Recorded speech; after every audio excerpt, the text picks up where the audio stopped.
Hello students, welcome. Myself Dr. Roshni, your OBGYN faculty at DGME. So today I wanted to talk to you about one of the interesting case that I got.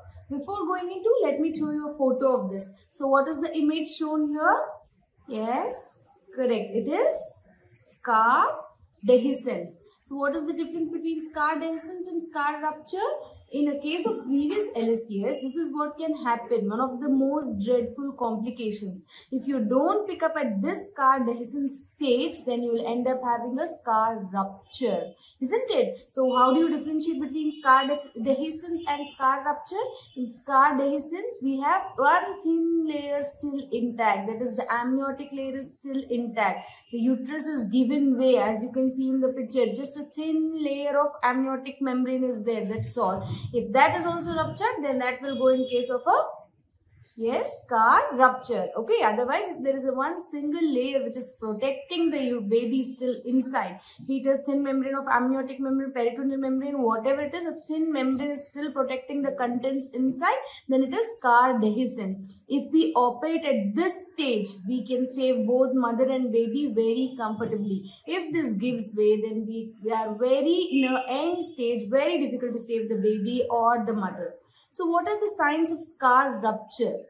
Yes, clinically we can diagnose scar rupture by examination. What are they? First, they'll have tachycardia, maternal tachycardia, hypertension, shock.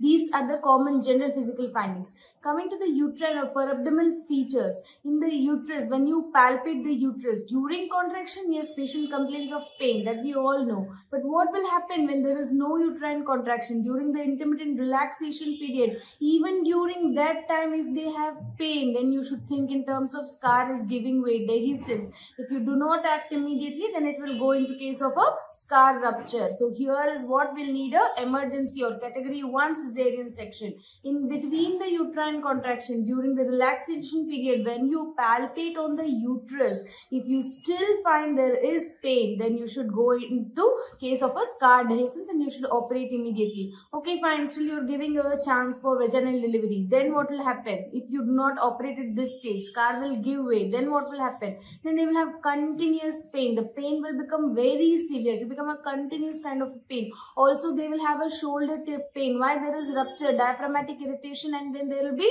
shoulder tip pain because of a referred pain. You will have a shoulder tip pain. There will be continuous pain, isn't it? So this is what is a sign of scar rupture.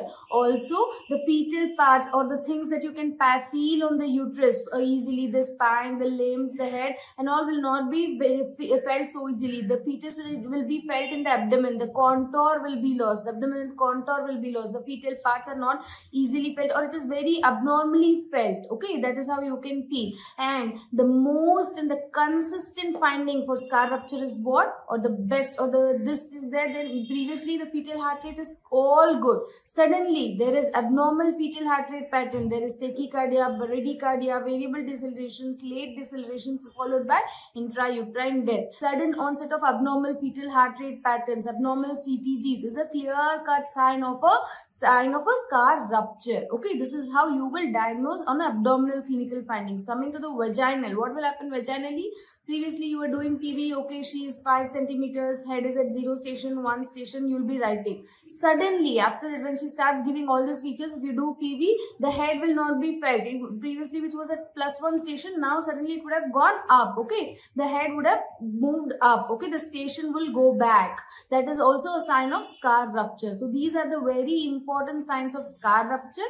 If you do not operate at this stage, as you can see in this video also, we are showing a thin membrane of the amniotic layer. That's all is there. You just poke it, the fetus will be out, the liquor will be out, and the fetus will be out.